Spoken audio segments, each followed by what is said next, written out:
So, a very warm welcome to my environmental science class.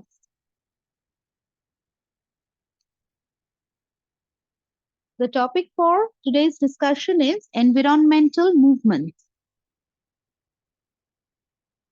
Here we are going to study about three very important environment conservation related movements like the Chipko movement. Then we'll study about the Silent Valley movement and we'll study about the Bishnoi movement of Rajasthan. Correct? So let's get started. We'll start with Chipko movement. Right? You can see the screen, all of you. Yes, the screen is reading. All right. Okay, that's nice. So let's get started. The Chipko movement was a very popular environment conservation related movement uh, that was taken forward by Sundarlal Bahuguna. He became very famous and popular after organizing this movement. You know, there are certain people like Anna Hazare, Sundarlal Bahuguna, these type of people, they had done a lot to save the environment. Chipko, the word Chipko, the Hindi word Chipko means to stick to one another, to adhere. You can see these arms, they are embracing the tree, means they are वो हिंदी में बोलते हैं ना पेड़ tree से चिपक के रहते हैं ये लोग. That is why the word chipko has come. Means our life is actually dependent on trees, right? Our life giver gas, that is oxygen, is being given out by trees. So if we don't save these trees, we are actually preparing for our own death. This is the basic science, basic fact that we don't understand, and we are destroying our nature at a terribly high rate, high speed. So to stop this, to conserve our nature, this person, Sundarlal Bahuguna, started this movement. It's a very famous movement in northern India. You see, what does it say?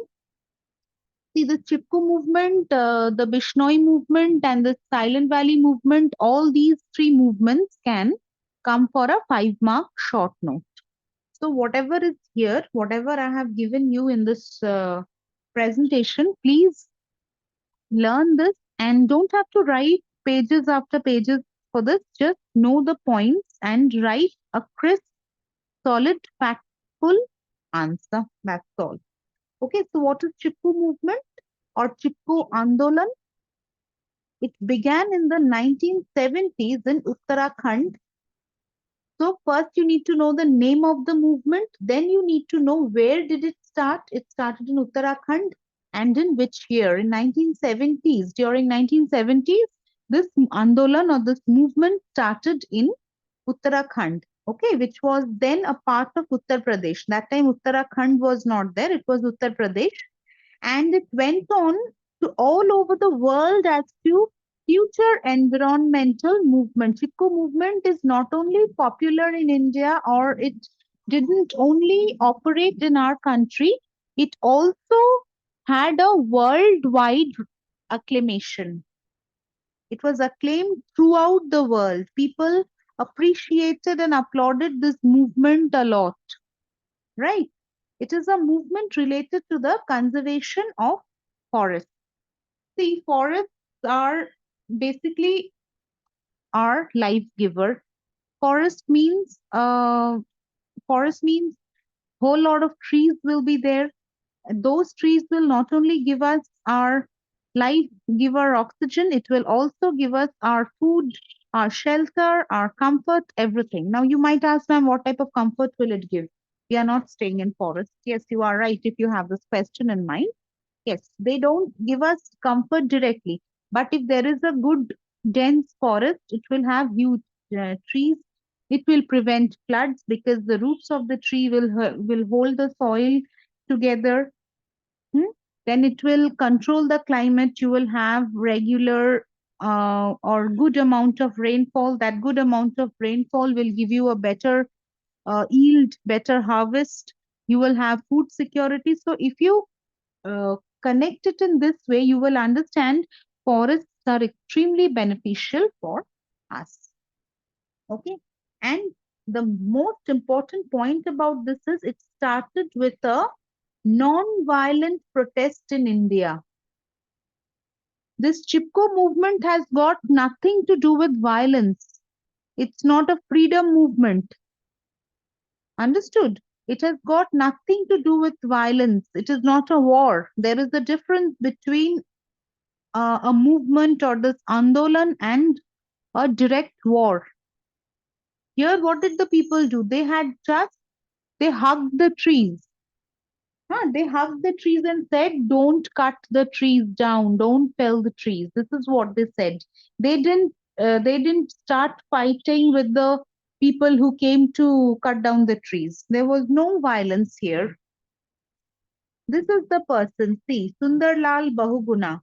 He was awarded the Padma Bhushan in the year 2009. You will have to remember this year and his feat. He was awarded Padma Bhushan for his contribution towards nature.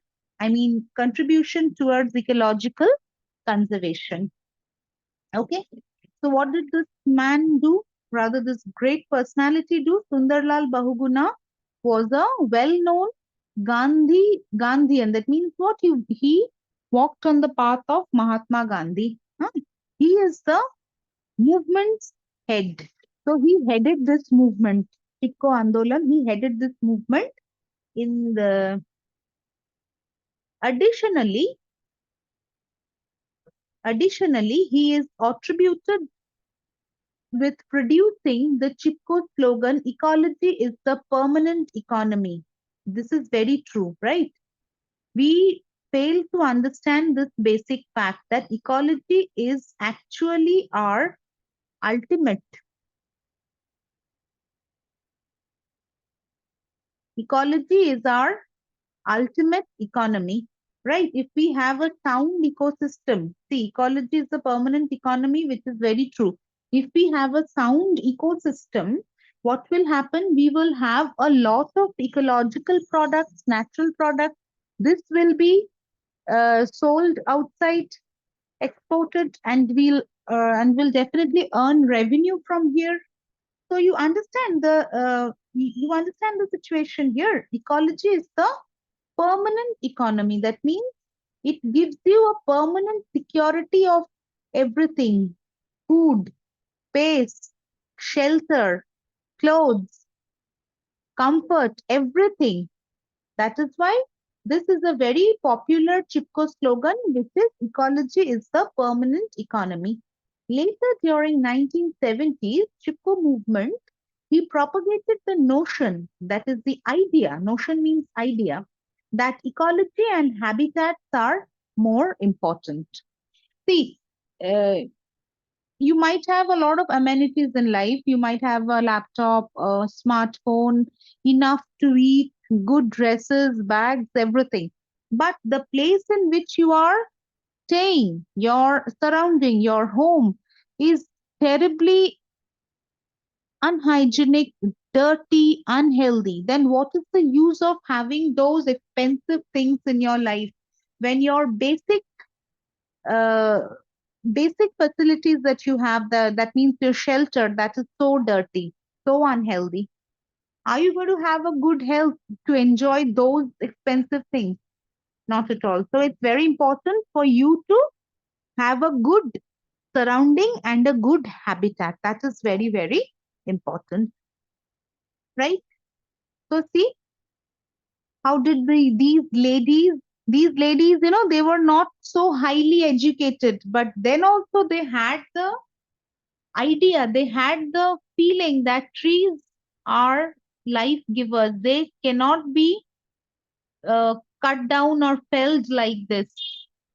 See, Chipko movement, as I said, is also called the Chipko Andolan. It's a non-violent, you'll have to remember these words, non-violent, social. It's not an individual cause, non-violent, social and ecological movement. These three words you will have to keep in mind. Non-violent, social and ecological movement by rural villagers, particularly women. More than men, it was noted in Chipko movement, women took part. They took active role in Chipko movement. Hmm. In India, in the 1970s, aimed at protecting trees and forests, slated for government-backed logging. Right?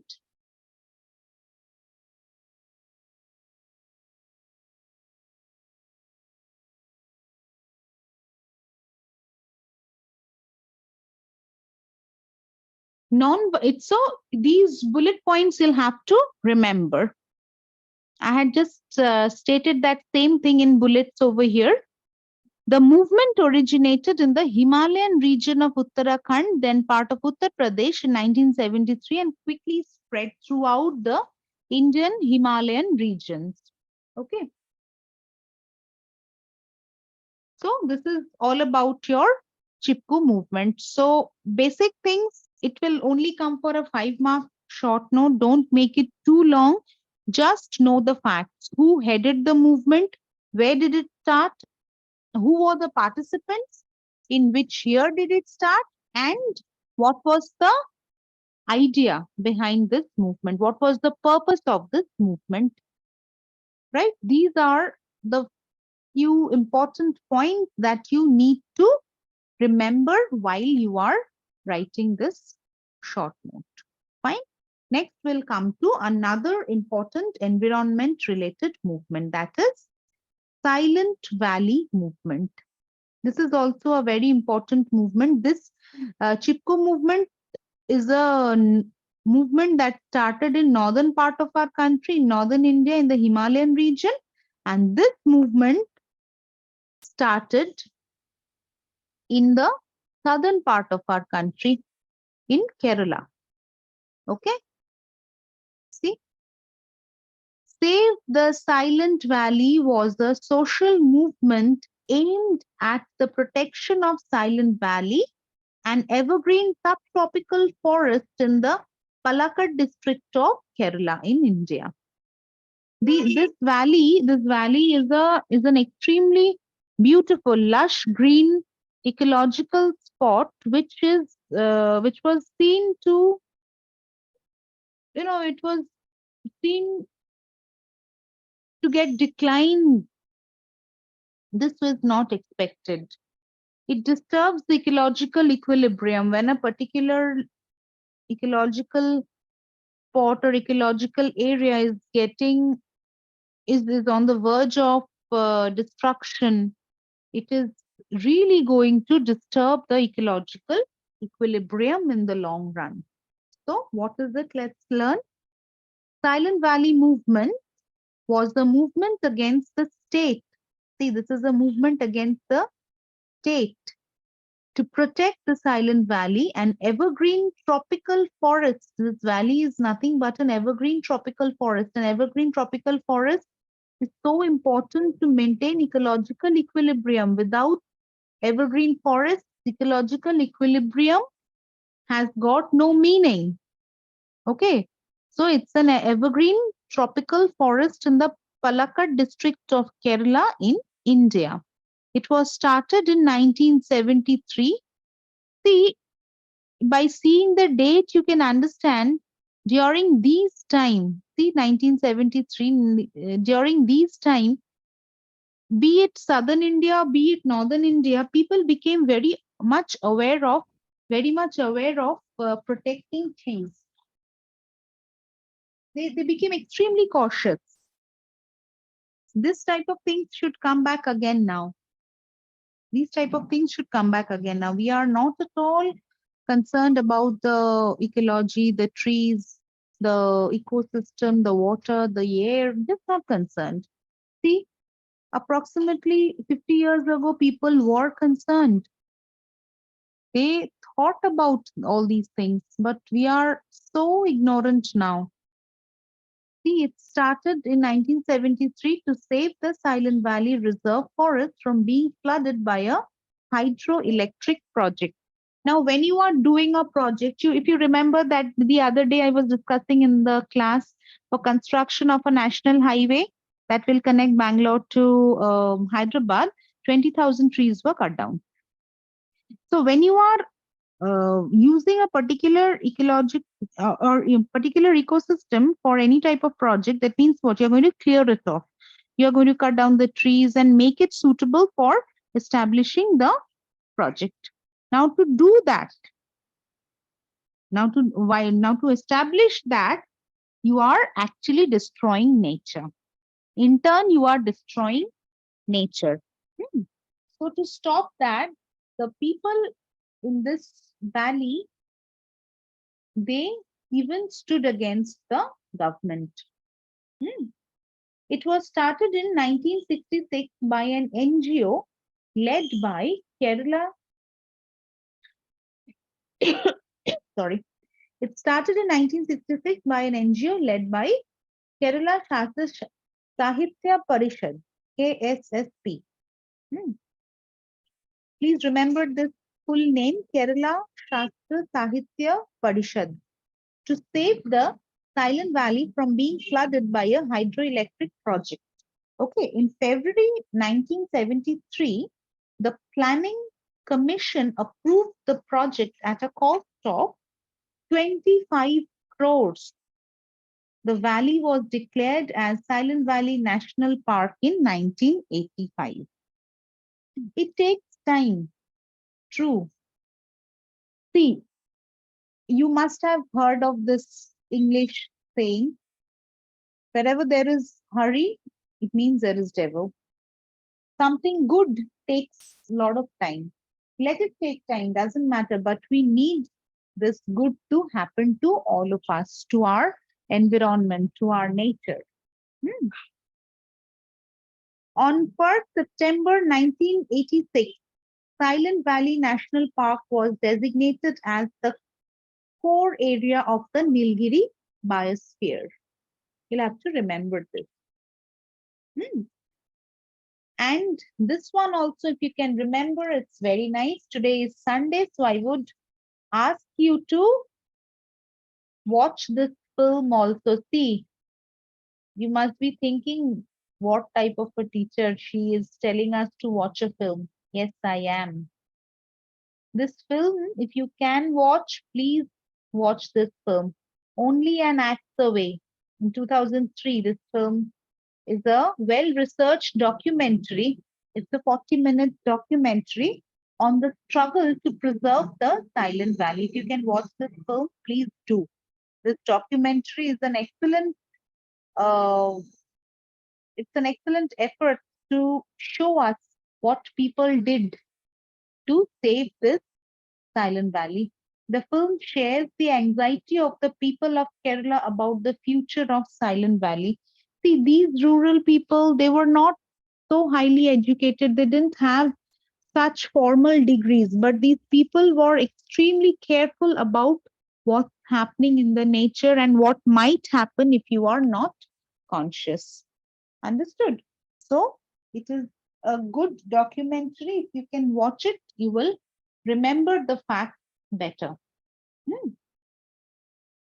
Okay. So our next topic is Bishnoi movement of 1730.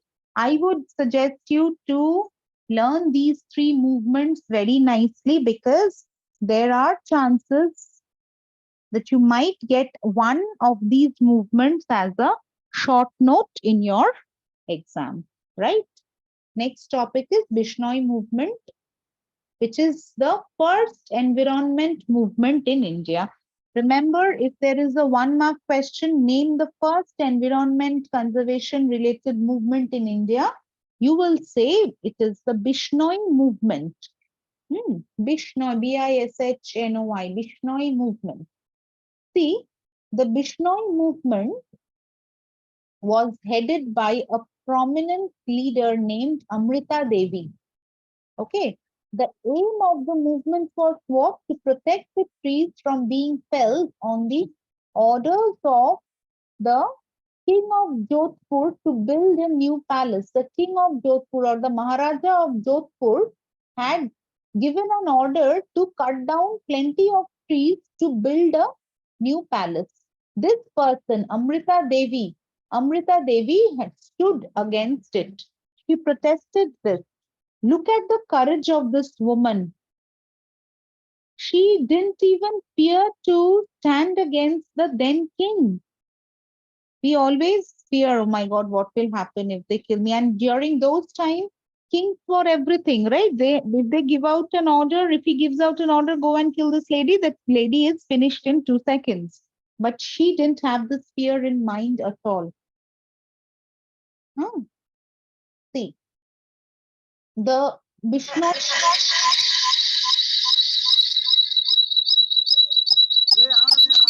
Please keep your phone on mute.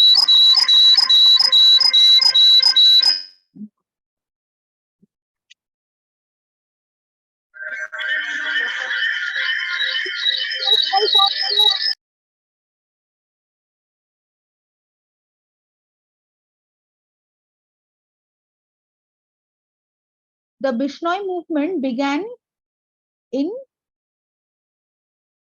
The Bishnoi movement started approximately 260 years ago in Rajasthan. So again, you will have to remember the name of the place. See, three places you will have to remember. For Chipko movement, it is Uttarakhand. For the Silent Valley, it is Kerala. And for Bishnoi movement, it is Rajasthan. You'll have to remember the names nicely. Without that, it's of no use. Correct? See, it started 260 years ago in Rajasthan in the early 18th century by the community of Bishnois of Rajasthan. Bishnoi is a community, okay, a very famous community in Rajasthan. A significant number of people, say 84 from people from 84 villages, headed by a woman named Amrita Devi, sacrificed their life to prevent the trees from being cut down by the instructions of the Maharaja of Jodhpur. See the spirit in those people. They didn't even hesitate to sacrifice their life. They gave up their life to save trees.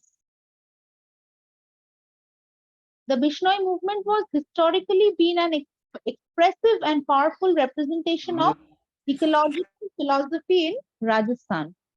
See, the people of Rajasthan are so bent towards ecology. Their feeling for our nature, feeling for our environment is so strong that they don't even hesitate to sacrifice their life, which is always said to be a one-time gift.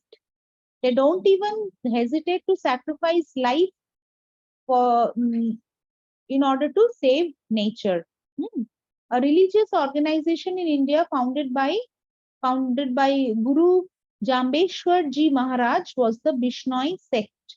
It was founded in 1485. Okay, it was founded in 1485. And if you can remember this name, it is nothing like it. Guru Jambeshwar Ji Maharaj. It originates in Rajasthan state of India. Fine. Amrita Devi was a female villager who could not bear to witness the destruction of both her faith and the village's sacred trees. See, I don't know whether you know this or not, many trees are or many plants are considered to be extremely sacred. We worship those plants like peepal tree, tulsi tree, especially for the Hindus, tulsi tree is next to God only. So some of these trees are considered to be extremely sacred. Agil tree, which is called Bilva Patre, if you know, agil trees, those are extremely sacred trees. Calotropis, agil, then tulsi. people, many are there which are considered to be extremely sacred. Now, during those time, people worship these type of natural things like God. So she was unable to bear this. She was unable to bear the destruction of her faith and these trees. Huh? So what did she do? She decided to literally hug the trees, just like Chipko movement. See, she decided to hug the trees and encourage others to do so, proclaiming a chopped head is cheaper than a felled tree. See how excellent her slogan was. A chopped head is cheaper than a felled tree, right? Bishnois from Kejri and nearby villages came to the forest and embraced the trees one by one to protect them from being cut down. It is very similar to this Chipko movement. They hug the trees, they embrace the trees to protect them from being cut down, right? As each villager hugged a tree and refused to let go, they were beheaded by the soldiers. See, look at the humanity of the villagers and look at the humanity of the soldiers. Actually, they were also not, they also can't be held for their activity. They were doing, they were just delivering their duty. These soldiers were fighting for their king, the king of Jodhpur. So whoever protested or whoever hugged the trees and refused to let go, they were beheaded, they were killed. This voluntary martyrdom continued until 363 Bishnoi villagers were killed in the name of sacred Kejerli forest. So this was a violent movement. The intention was non-violent, the intention was extremely great, but it finally turned into a violent act. Many people were killed. Once word got back to the king about this activity, see, the king also got to know about this terrible activity. Once word got back to the king about this activity, what did he do? He rushed to the village and apologized. At least the king was having some humanity left in him. He apologized, ordering the soldiers to cease logging the operation. So the king also understood that what the villagers did was right. Nature cannot be destroyed like this. So what order did he pass? He said to stop logging this operation. Soon afterwards, the Maharaja designated the Bishnoi state as a protected area, forbidding harms to trees and animals. This legislation still exists today in the region. See, this legislation was this legislation is an old one, but it still exists. This legislation is still existing in the region. Okay. In the memory of the 363 Bishnois who died protecting their dear trees, several Kejri trees were planted around the areas, which is still notably lush and rich with animal life. See, in their memory, these trees were planted. Huh? The Bishnoi sacrifices became the inspiration for a much larger Chipko movement that is still growing today, in which villagers physically embrace the tree to save them from logging. So see how beautifully people come forward to save nature. The only takeaway message from this is what? It's not possible to organize the movement. Like today I'm teaching you, tomorrow early in the morning only while going to college only you will start organizing a movement. Not possible. But at least you should have that awareness in you. All good starts from you. Don't have to always have a big fat arrangement to do some good. Not at all needed. A good can be done in your home also. Plant trees. Save the trees that you already have. This is the take home message, right? And finally, this is the last topic of our discussion today, which is carbon footprint. This can also come for a short note, that is a 5-mark question, or it can come for just a 2-mark question. It's better you prepare for a 5-mark question. Okay. Now, what is carbon footprint? If it comes for a 2-mark question, just write what is carbon footprint. Don't have to write about its calculation, cause, how can you reduce that. Don't write too much. Be very particular about what you are writing and how much you are writing, right? See, the carbon footprint represents the total volume of greenhouse gases resulting from everyday economic and human activity. Okay, so what is it? It is actually representing the total volume of greenhouse gases that is coming from our day-to-day activity. Okay, knowing the carbon footprint of an activity. Okay, knowing the carbon footprint of an activity which is measured in tons of carbon dioxide emission, it is important when it comes to taking measures and launching initiatives to reduce it to the lowest possible level. Now, it is measured in terms of carbon dioxide emission. How many tons of CO2 is being emitted? This is measured in terms of tons of CO2 emission. And this is important to know. Why? If you know this, then only you will be able to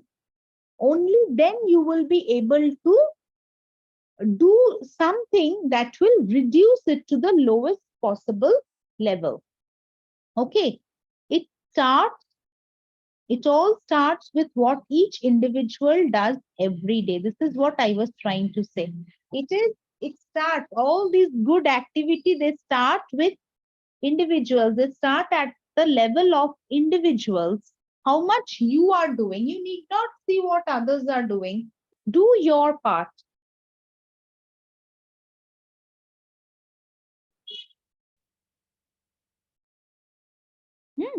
You do your part.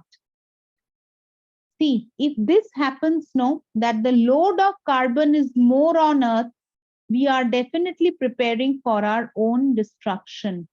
Load of carbon should not be more on Earth. Load of trees should be more. This side should be heavier, right? This side should be heavier, not this side, not at all this side, okay?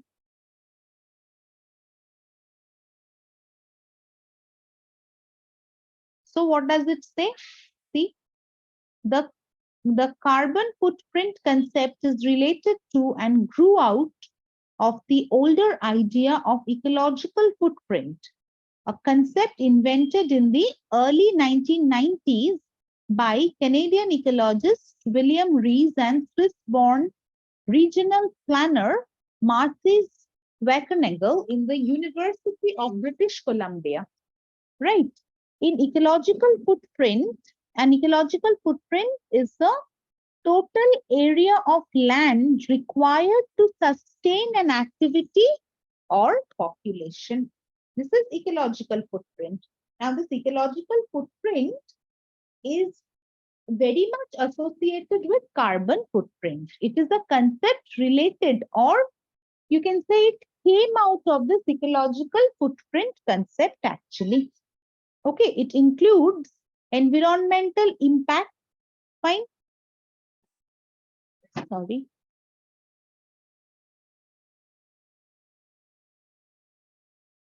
It includes environmental impacts such as water use and the amount of land used for food production.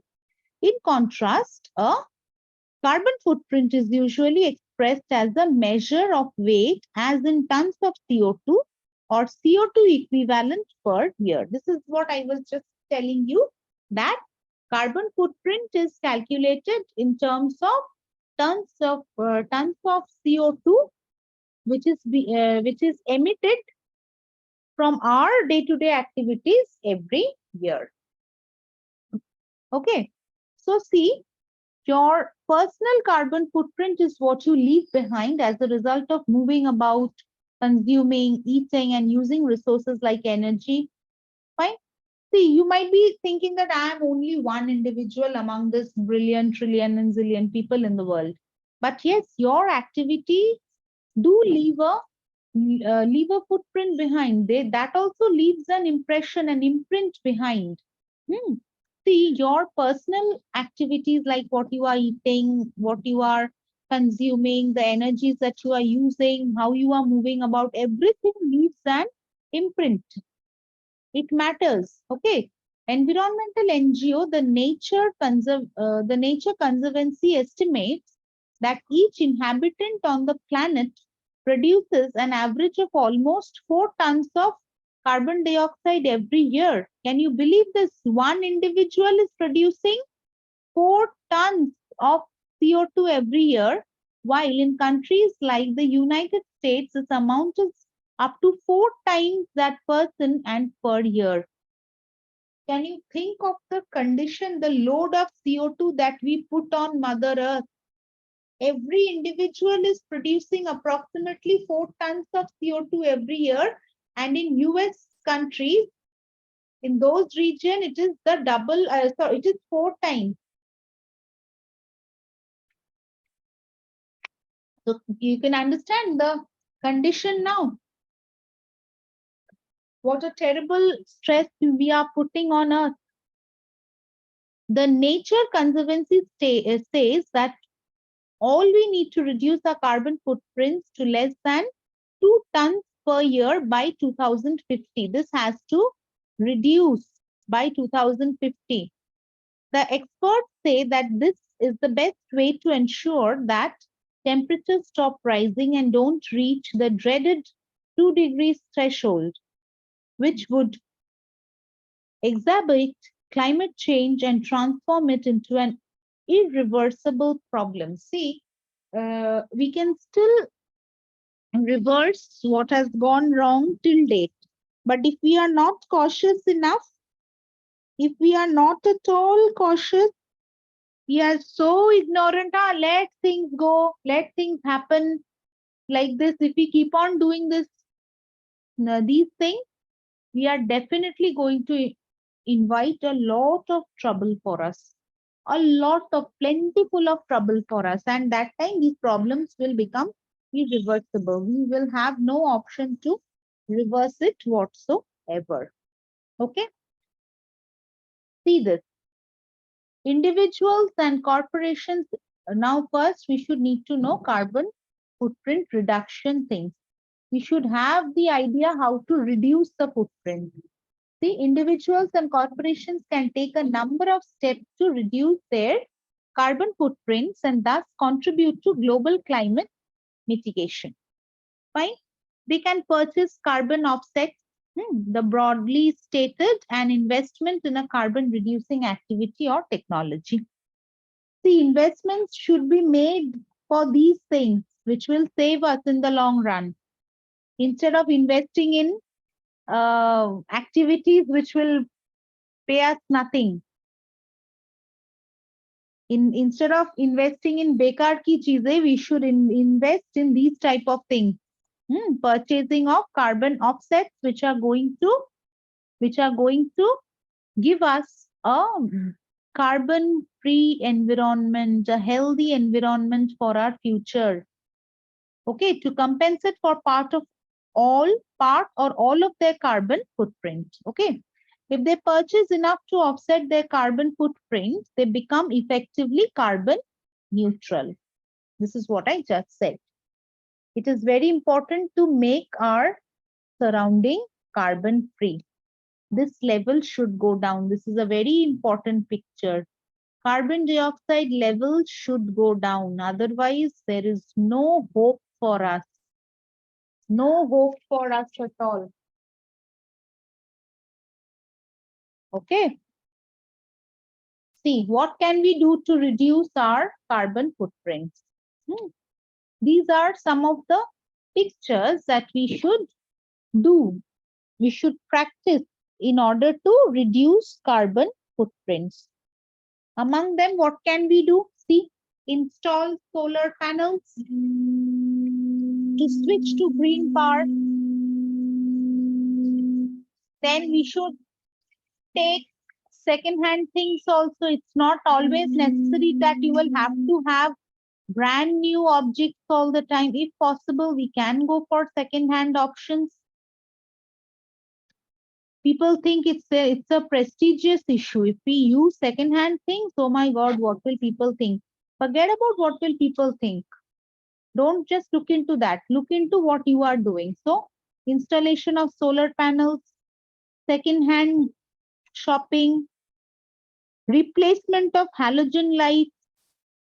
Okay, choose reusable things and forbid, ditch single-use objects. Don't use and throw materials.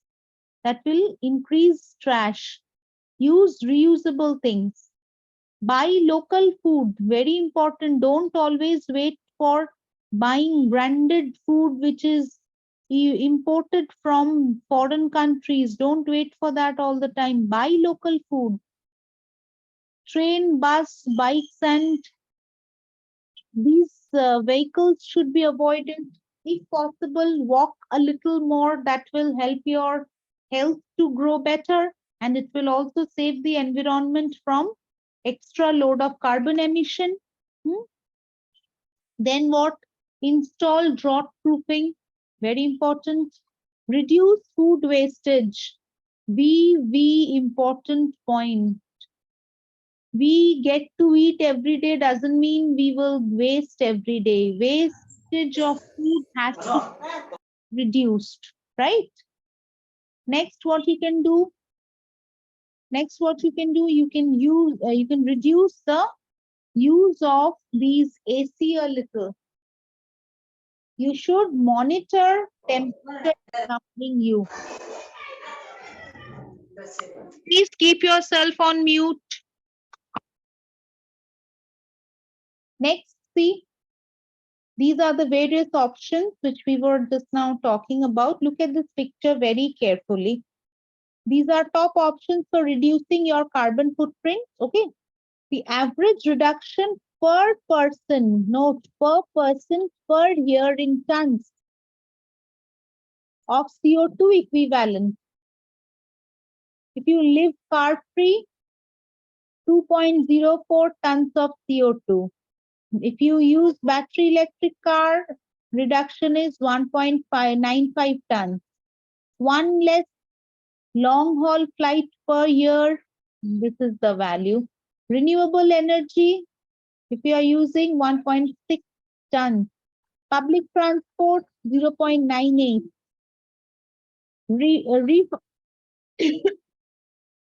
Refurbishment or renovation thing, 0.85, 895. Vegan diet, 0.8. Heat pump, almost 0.8 only. Improved cooking equipment, it will save energy, see 0.65. Renewable based heating, 0.64. See, there are so many options and these options are not so difficult to implement.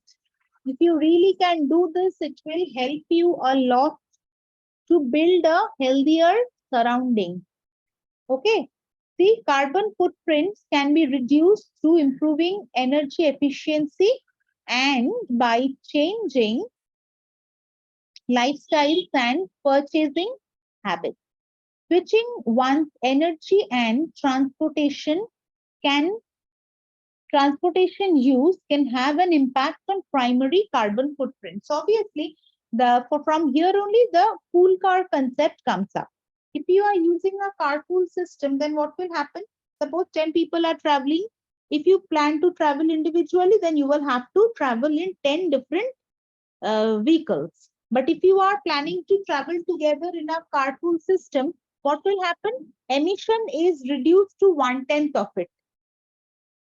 Understood? This is how these are among the simplest of steps which can be implemented in your day-to-day life, but it will really have a very big impact on our nature. For example, using public transportation such as buses and trains reduces an individual's carbon footprint when compared with driving, right? Individuals and corporations can reduce their respective carbon footprints by installing energy efficient lighting, adding insulation in buildings, or using renewable energy sources to generate the electricity they require. Generate what you require. Don't generate things in excess and then waste it. Generate what is required, because the excess that you are generating is of no use. Energy gets dissipated. What is the use of producing more and then wasting it? Cook as much as you need. Don't cook more and then waste the rest of the food. Next day you can't eat it. It will become stale. So why will you cook so much? Right? Now, another important part is calculation of your carbon footprint. You see, there are numerous free, very simple tools available on the internet to calculate your personal carbon footprint in just a few minutes. The calculator offered by UN external link opens in the you can open this in a new window and you can do this calculation. It considers aspects of the home, type of housing, size, energy efficiency, etc. All these comes into this calculation. Our usual mode of transport and our lifestyle being the most important one, such as consumption of meat and local products or management of food waste and technological waste. These things are very important for us to keep in mind in order to reduce carbon footprint and its emission.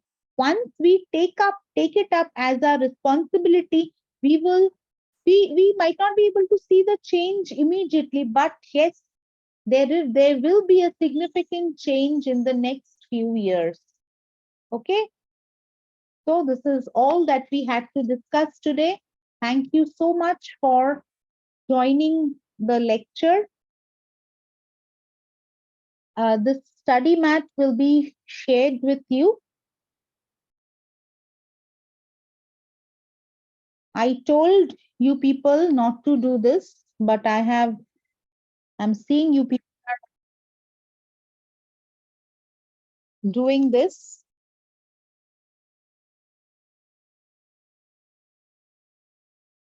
So till then, logging off. Okay.